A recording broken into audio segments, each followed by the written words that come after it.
Welcome. Just bring the base a little closer. Base a little closer. How's that? Okay. Now I'm cross-eyed with my glasses on.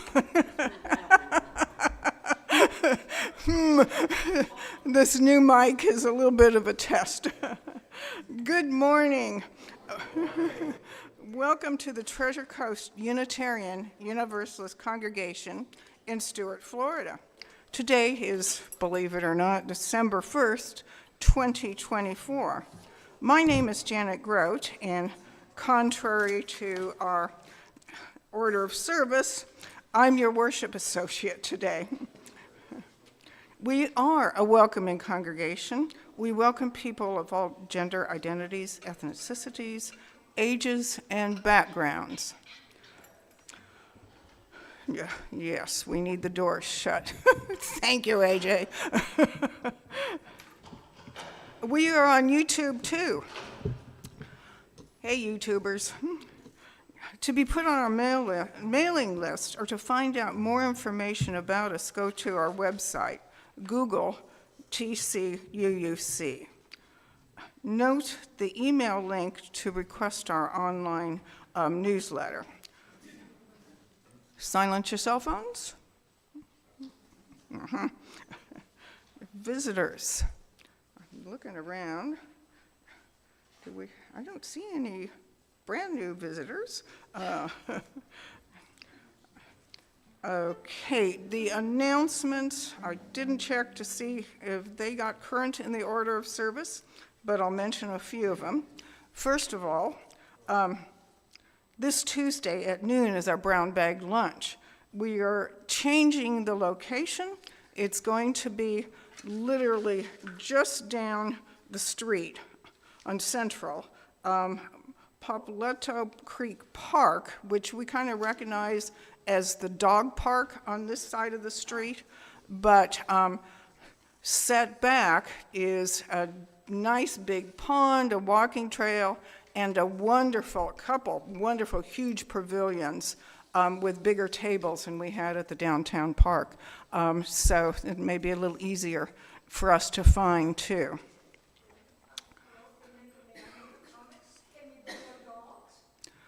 But not, the dog park is separate from where we're going to be. So you don't want the dog in our group. Okay. December 3rd, Wednesday, at noon, is men's lunch at the Key West Diner. And then beginning January 12th, there will be a 20-minute meditation at 10 a.m. prior to each Sunday service. Karen Olish and Ken Texera will alternate as hosts, but do please sign up in the narthex so we can judge the level of interest. Okay, this is a biggie. Please tell Marguerite what month your birthday is, so when we have our birthday cake, we can all get celebrated. And please sign up to bring birthday cakes. Please sign up to bring birthday cakes if you didn't hear that. Of course, today we'll have coffee and cookies in our social hall after the service. And a big thanks to those who helped us with the service, helping us with the service today, Jackie Robbins, and our greeter, Kitty Rowell, our ushers, and our tech elf, Karina Poloni, and our hospitality team today is Joanne Leone and Marguerite Gregory, and a special music by Ken Texera and Judy Bajoris. Our Reverend Bob MacDonald is in the pulpit today. Here's our prelude.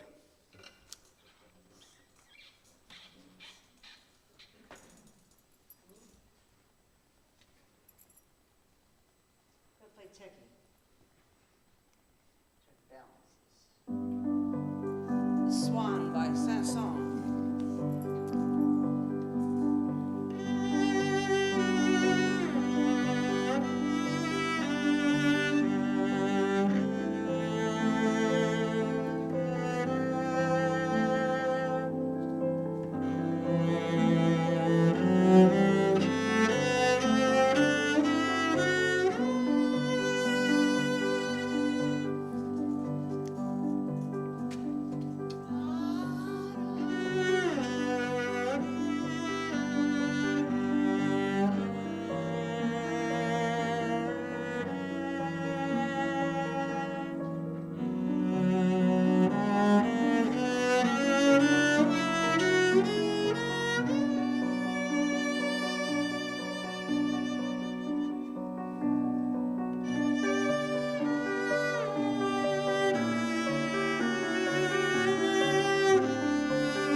Oh, wow. Thank you.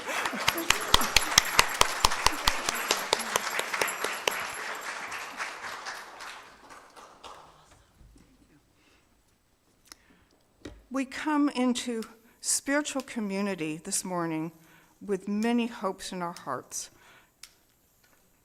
The hope for inspiration, the hope for comfort, the hope for renewal. In this time and space, may inspiration water our thirsty souls. In this time and space, may comfort blossom in the gardens of our hearts and bring us sweet relief. In this time and space, may renewal course through us and bring us vitality and rejuvenation. May our time together honor all the hopes we hold within. May our time together bless us with the gifts of inspiration, comfort, and renewal. Let us worship together.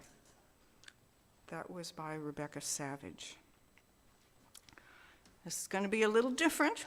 Please stand for these words if you are willing and able. These words are by Kimberly Carlson. Okay. Feel the gravity of the earth holding you in place. Wiggle your toes as if they were roots. Roots connect you to the earth, lending you strength. Gently sway in the wind, turning your body like the trunk of a tree, leaning this way and that, bending as air pushes and pulls. What surrounds you may sway you, make you bend and feel unbalanced. Wiggle your toes. Know that your roots can hold as you grow and learn. A tree is nourished by the soil and water. You are nourished by the food of the earth and the water it provides. You are cared for and loved by many people. Breathe deeply.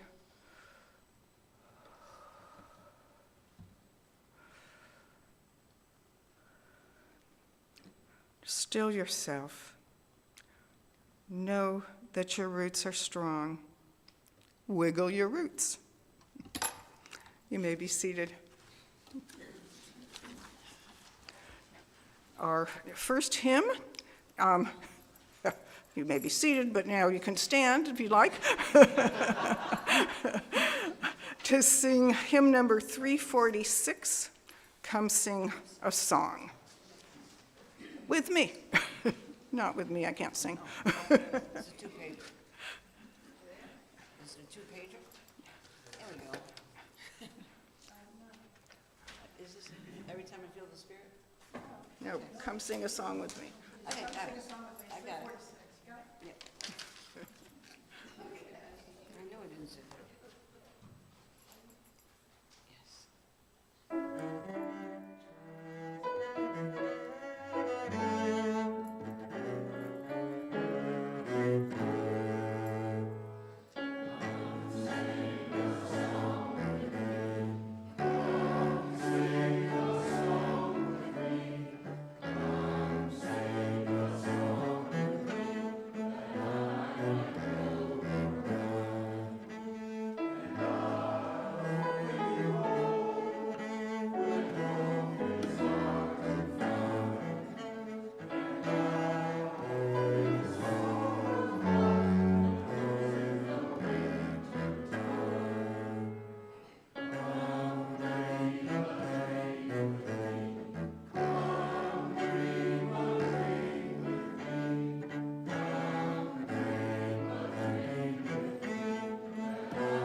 our affirmation. Let us recite our affirmation, speaking the first verse and singing the second. Love, the spirit of this church, and service is its law.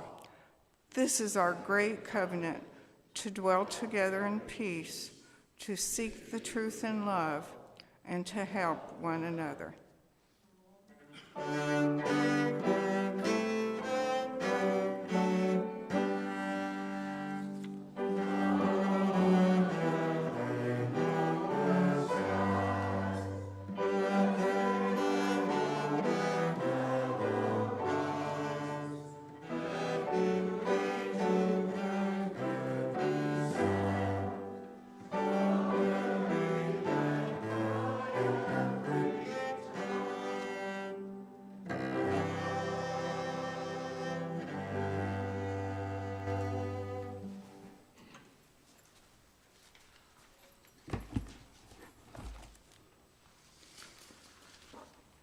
The reading is 671, entitled Freedom, words by John Milton.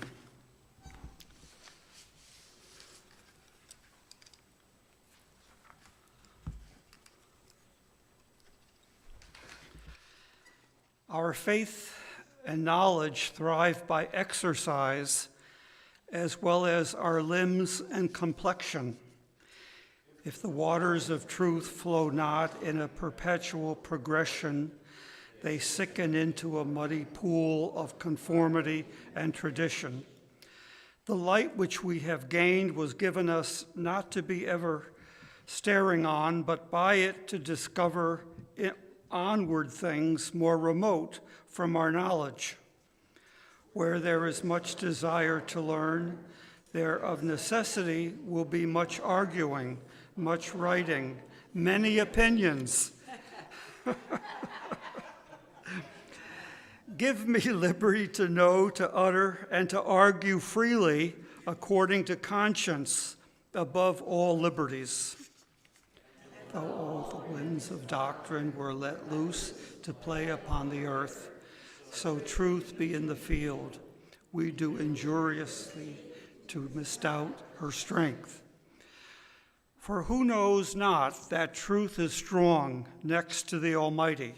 She needs no policies, no stratagems to make her victorious. Let her and falsehood grapple. Whoever knew truth put to the worse in a free and open encounter. John Milton.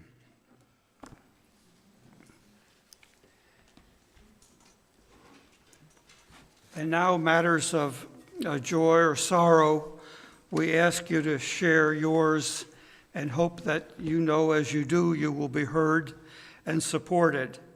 We ask that they be personal and brief, not announcements, not politics, not, well, you know Bob's long list of nots, brief and personal. Let me start with some I know about and you may know about. I was just told that Betty is coming along fine. Betty O'Brien hopes to be out on Friday. Is that what you said she told you? And she'll be under the care and watchful eye of a son, we think, from home, and others coming in. But Betty O'Brien is one of our stalwarts in Encompass now, but home soon. We sure love her. Pat Tosney has gotten back to me that she's coming along. It's going to be a while. She's at home and looking forward to some nutrition where she lives and where she worships.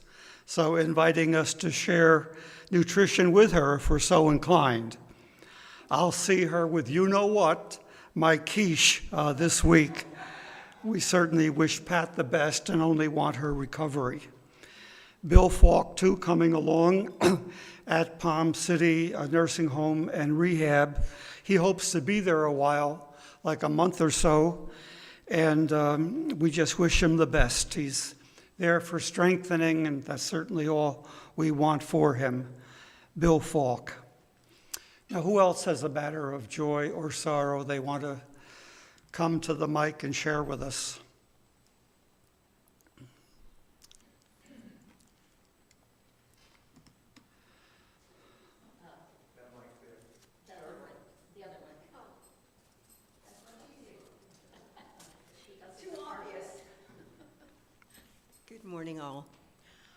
The sorrow I have to share is that a week ago,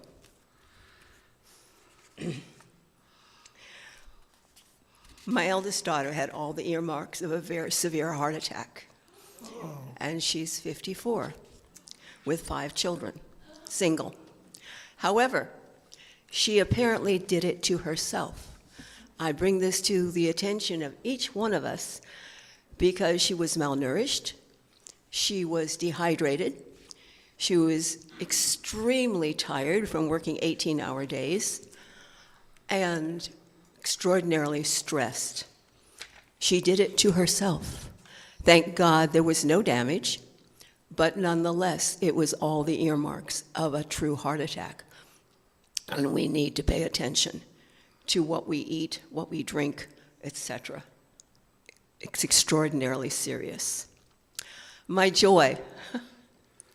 Last Sunday's event was a joy to my heart, where we all came together for our alternate Thanksgiving. I cannot remember any event ever that brought such joy, and where my turkey disappeared so quickly. Thank you for allowing me to be part of this family and for that event. After that, Thanksgiving was kind of downhill. Thank you.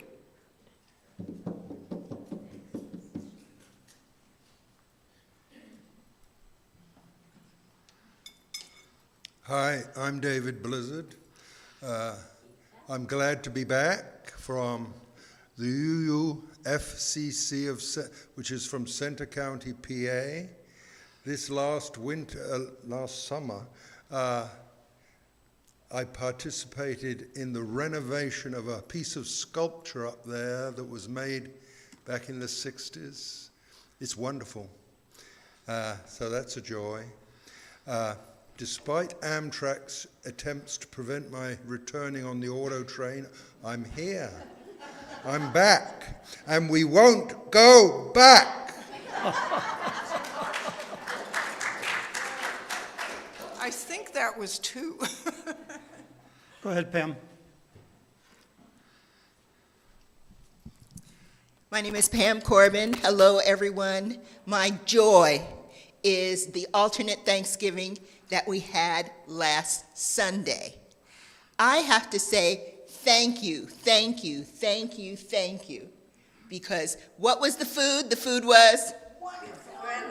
The food was delicious. Amazing. But what else amazed me was, and don't take this as a put down, thank you to the cleanup team. Yes. There were so many people in the kitchen helping to clean up, and it was wonderful.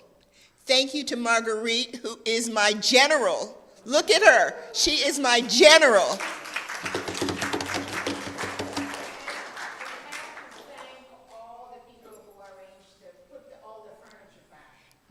Oh.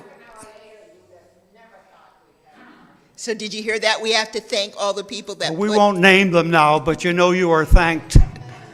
And for the introductory words that we had from Jay, because I appreciate it because I didn't think about it.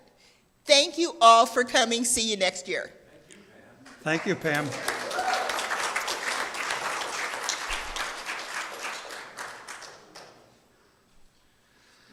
One brief joy, and that's that living in Florida for the last 20 years, we've never had family with us over the holidays.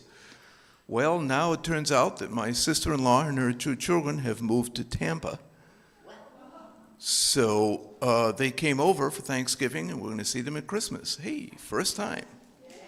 Great, great. Anyone else? Well, I'll just mention that I'll be in Raleigh next weekend.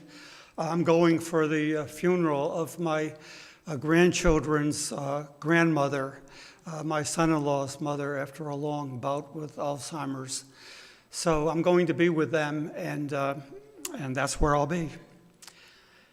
Anyone else? Then we just move a stone for folks that we don't say out loud, but we all have people.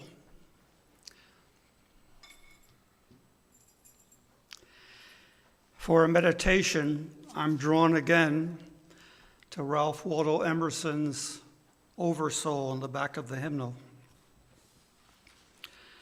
Let us learn the revelation of all nature and thought, that the highest dwells within us, that the sources of nature are in our own minds. As there is no screen or ceiling between our heads and the infinite heavens, so there is no bar or wall in the soul where we, the effect, cease and God, the cause, begins. I am constrained every moment to acknowledge a higher origin for events than the will I call mine. There is deep power in which we exist, and whose beatitude is accessible to us. Every moment when the individual feels invaded by it is memorable. It comes to the lowly and simple. It comes to whosoever will put off what is foreign and proud. It comes as insight. It comes as serenity and grandeur. The soul's health consists in the fullness of its reception. Forever and ever, the influx of this better and more universal self is new and unsearchable. Within us is the soul of the whole, the wise silence, the universal beauty to which every part and particle is equally related, the eternal one. When it breaks through our intellect, it is genius. When it breathes through our will, it is virtue. When it flows through our affections, it is love. Ralph Waldo Emerson. Moments of silence.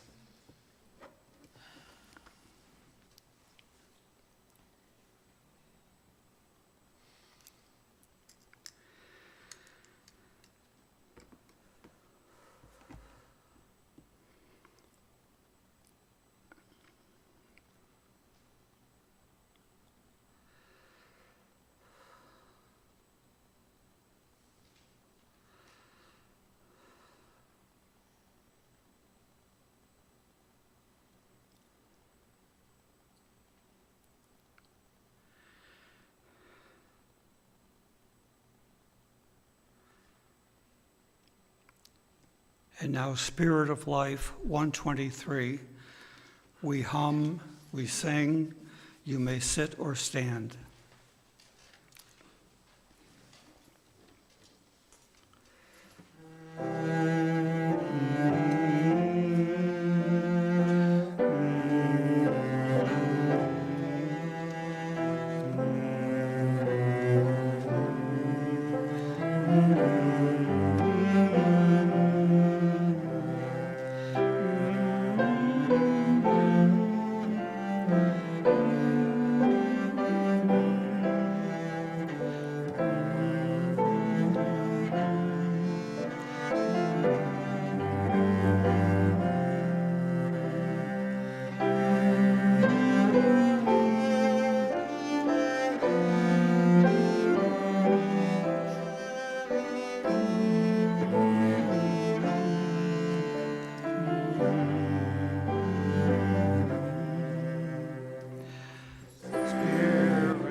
Now our morning offering.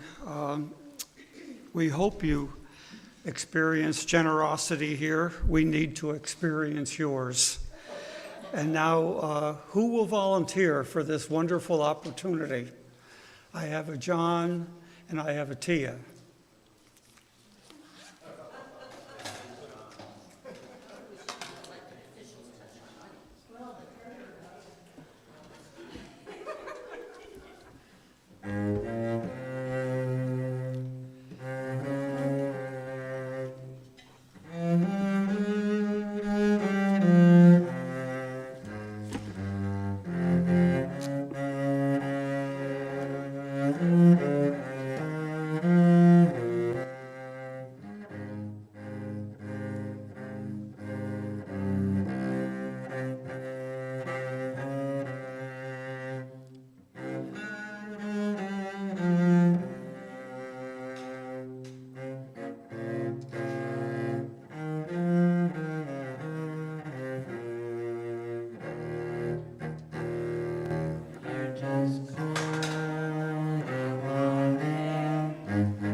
Great. And very recently, Ken mentioned that the duo of Ken and Judy had a song when I was interested.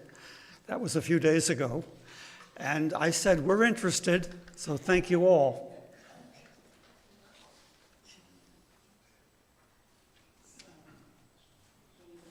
You plugged in? Oh, I guess we need it there. Sorry about that, guys. Do you want it closer? No, he just needs it on the app. Oh. That's a good loud mic. The wireless. That's a great mic. Yeah. Nice and loud. Very loud. It's all about the technology. Oh, it's, okay. The tension is really building here. Sus-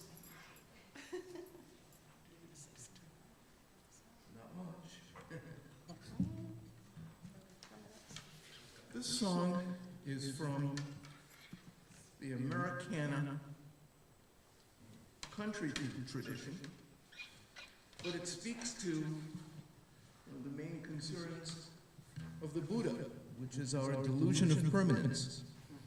The fact that we don't recognize change and accept it, accept the fact that everything evolves. And only when we learn to do that will we be able to let the rain roll in.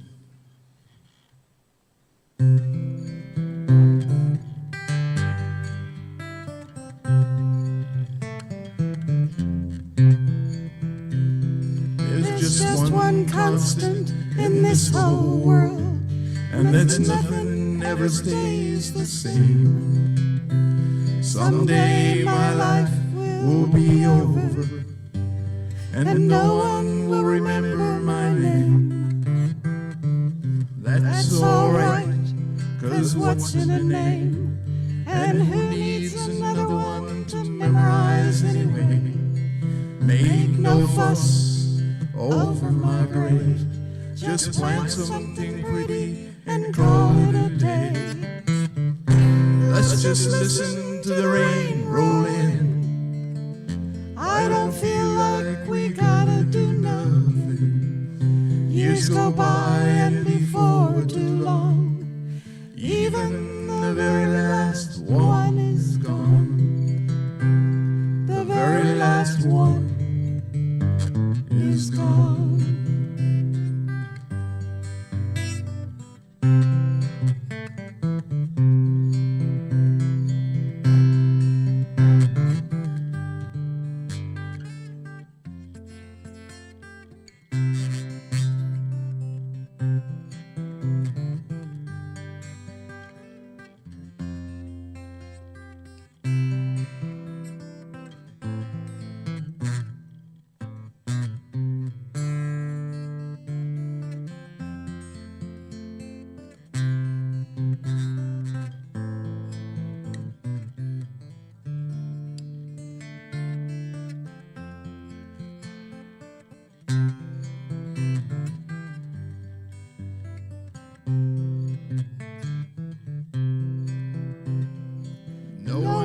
never said it would always be good. And if they did, they were just wrong. I've loved it all, and when I'm gone, my life's been my life, and I've told it in my song. Let's just listen to the rain roll in. I don't feel like we gotta do nothing. Years go by and before too long, even the very last one is gone. The very last one is gone.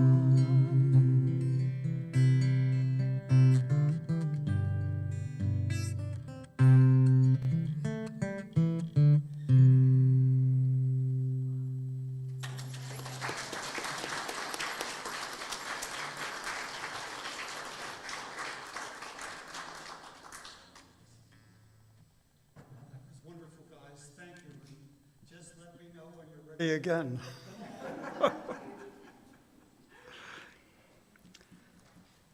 I also want to underline the thanks to Pam for organizing last week and really putting her heart into it.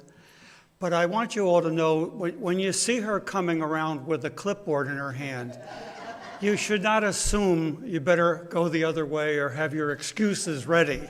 She's not always, but you were on target for last week, Pam. Thanks so much.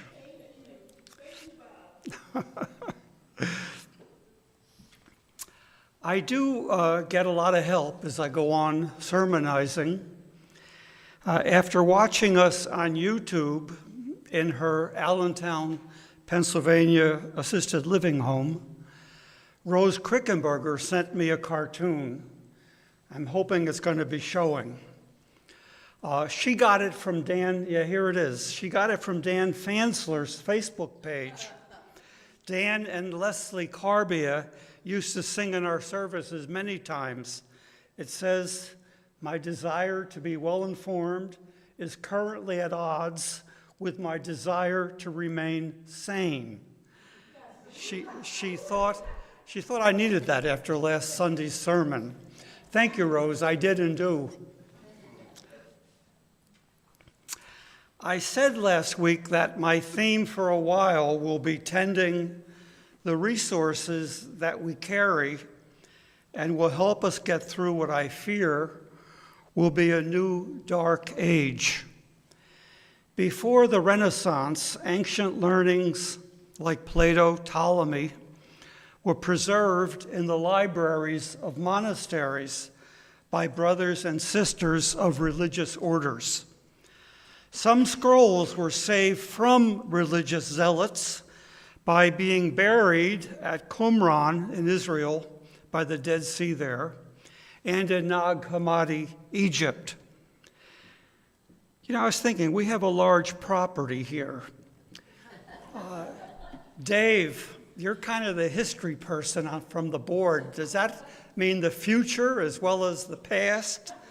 I mean, we could gather time capsules, bury them securely on this big property, and put a note in that says, in 2020, these books were banned.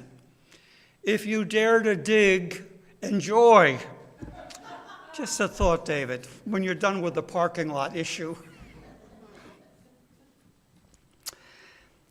There are some invaluable indefinables in life, indefinables.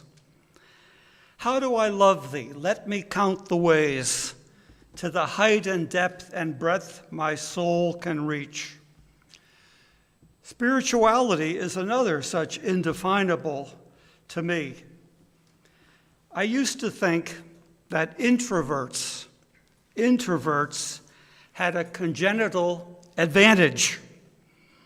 Now, there should have been a hint in that.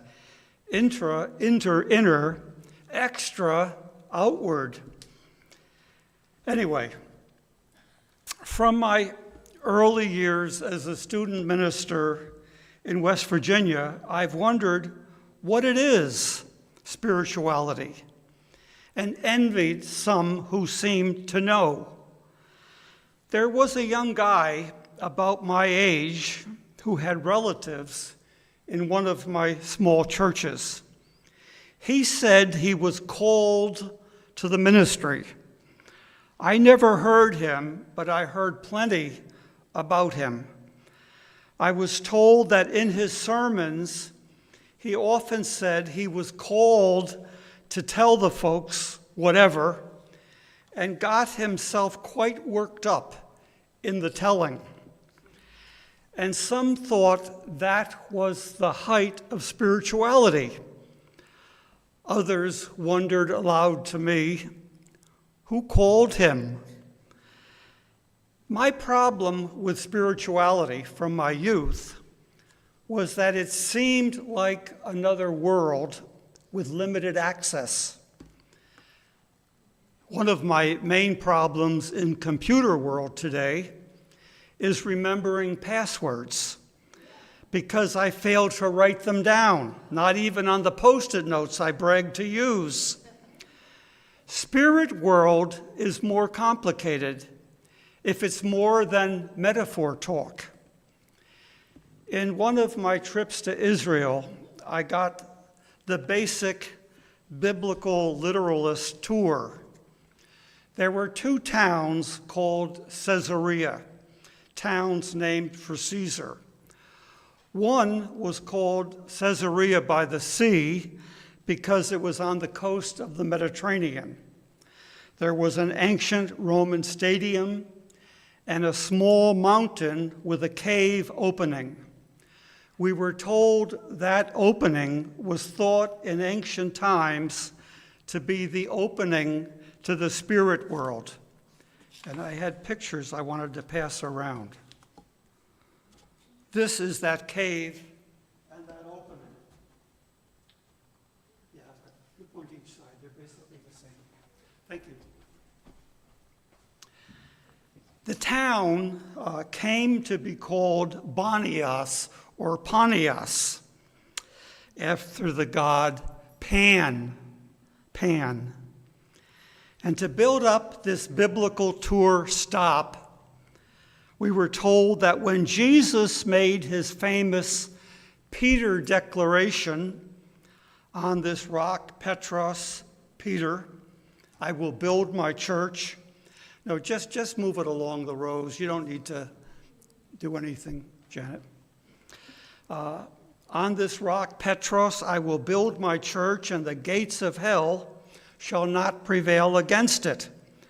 We were told that he was thought to be standing at that mountain with that opening, the gates of hell in full view. Spirituality as another world, a place to escape to, or to await as in death, waiting for God, has made it difficult to talk about as a resource we all have. And like other resources, to give us strength to keep and firm up our bearings in a difficult time, which we might be facing. Spirituality as escape goes way back. Neoplatonists like Plotinus spun worlds and universes like yarn. And those Gnostics whose writings were saved, meaning buried for more receptive generations to come, and unearthed at Nag Hammadi, Egypt, ditto. Yarn has interesting meanings, and one is flights of imagination. Rod Serling had a catchy little theme to take us there weekly. That's a little wake-up call. Let me try to play this.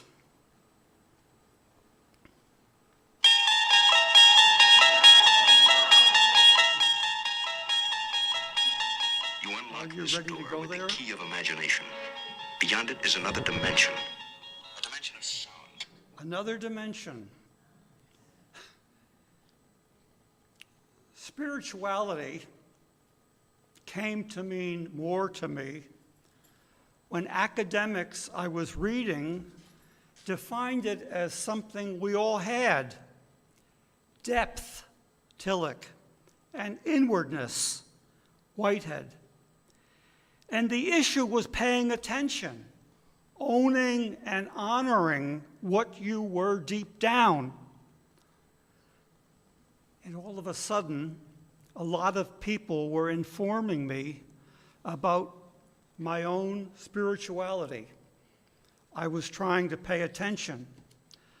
Like the Reverend Dr. Forrest Church, prominent UU minister and author, now deceased. He had a mantra: want what you have, do what you can, be who you are. Want what you have, do what you can, be who you are. And then that Julia Roberts movie we've talked about here, Eat, Pray, Love. Searching after a divorce, she learns the joy of eating in Italy, the power of prayer in India, and true love in Bali. You can probably do all those things: eat, pray, love in Stewart or Port St. Lucie. But would it make a movie? And that little $5 book I've mentioned at the Hallmark store rack, The Meaning of Life. What is the meaning of life? The Holy Grail? Find what you like to do and do it. So my spirituality, your spirituality, is not somebody else's mountaintop experience, as much as that might interest and enlighten. It's more what we have and need to pay attention to mine and mind what we have inside us. Now, the hymnal caught my attention this week. All of a sudden, I was looking for these words that you know, by Eliot. You know them, but I'm going to read them to you anyway. Back of our hymnal. What we call a beginning is often the end, and to make an end is to make a beginning. The end is where we start from. We shall not cease from exploration, and the end of all our exploring will be to arrive where we started and know the place for the first time. Somehow I got the authors mixed up, the poets mixed up, and I landed on this hymn, 334, by words by W.H. Auden. Now, I would like you to open to that. I'm going to read it. I'm not going to have us sing it, because I don't know if we can sing it, and I don't want it to be painful. I want this to be an enlightening experience. 334. The hymn is entitled, When Shall We Learn? Now, I ran this by my hymn librarian here, Judy, but she thinks we haven't sung it. I don't remember it. But listen to these words as I read them. When shall we learn what should be clear as day? We cannot choose what we are free to love. We are created with and from the world, to suffer with and by it day by day. For through our lively traffic all the day, in my own person I am forced to know how much must be forgotten out of love, how much must be forgiven, even love. Or else we make a scarecrow of the day, loose ends and jumble of our common world, or else our changing flesh can never know. There must be sorrow if there can be love. W.H. Auden.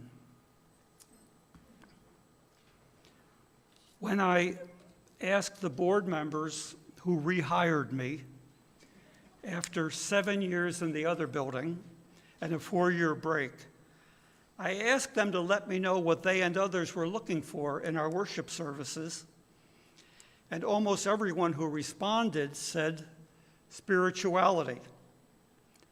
I've learned in my career in the New York area and in my years here that people mean many different things when they say spirituality. In all my churches, including this one, people have let me know they came looking for spirituality, but would have to move on looking elsewhere.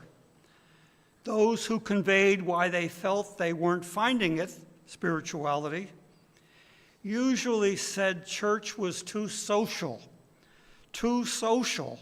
in one or two senses.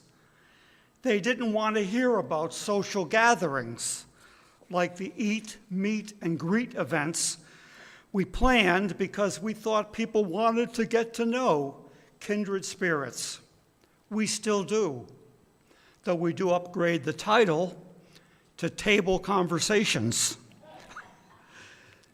The other sense of social, people have told me, detracted from their spiritual search was social protest.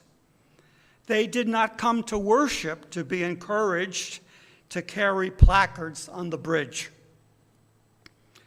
What does spirituality have to do with the historic issues of racism and white privilege? What does spirituality have to do with the massive inequality of this land we love and lack of opportunity for people of color or people of limited to no means in the vital areas of housing, education, health? What does spirituality have to do with advocacy for the growing numbers of undernourished, underhoused, underdoctored? What does it have to do with 1 of 5 children in America food insecure? What does spirituality have to do with that? Now, it's hard to explain, and you can mean different things, and this is my opinion. But if you feel it deep in your soul, that spirituality, holiness, whatever that is, it needs to be in touch with more than my needs and the needs of people I care about. It needs to be in touch with a lot of others' needs. Have any of us known spirituality or felt it more profoundly than when we were listening to the likes of Dr. King or John Lewis or William Barber? What is it about the black voice driven by history's hurt and greed and power grabs? For them, spirituality and human suffering and oppression were historically and inextricably linked. Their life story goes back to Moses. Let my people go.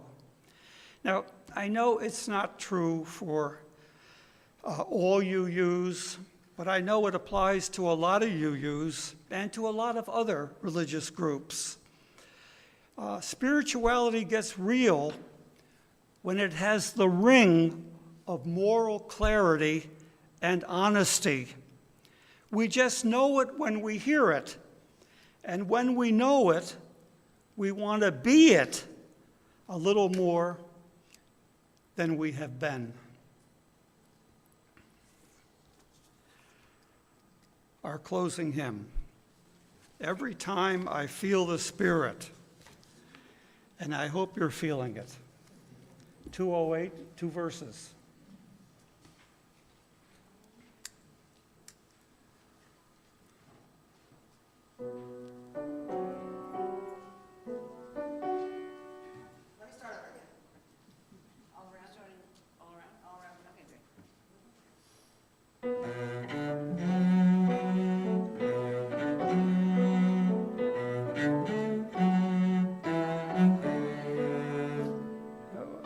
Should we be singing now?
Yeah, please be seated and catch your breath.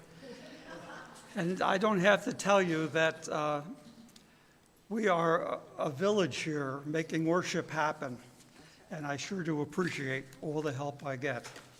And could somebody tell me what I picked for the closing words? Oh, yes. Hold on, I'm getting there.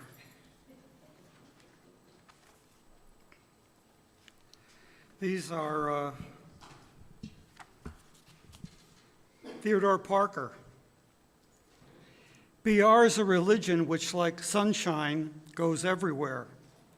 Its temple all space, its shrine the good heart, its creed all truth, its ritual works of love, its profession of faith divine living.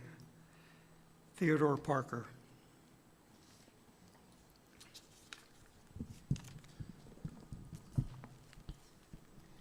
My recessional today is it's for my dad, who I visited the day after Thanksgiving. I didn't come home that night. I stayed so I could go down to Boynton Beach, where he is buried in a Jewish cemetery, and alone somewhat, but just going and singing and uttering his name, I once again realized that nobody's really gone ever, as long as we remember them in our hearts. And so this is for Dad, who was a simple man, came in and went out the same way he came in,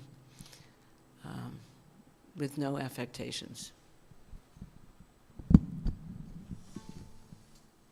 And he loved J.S. Bach. This is the Allemande from the D minor suite, the Judeo-Christian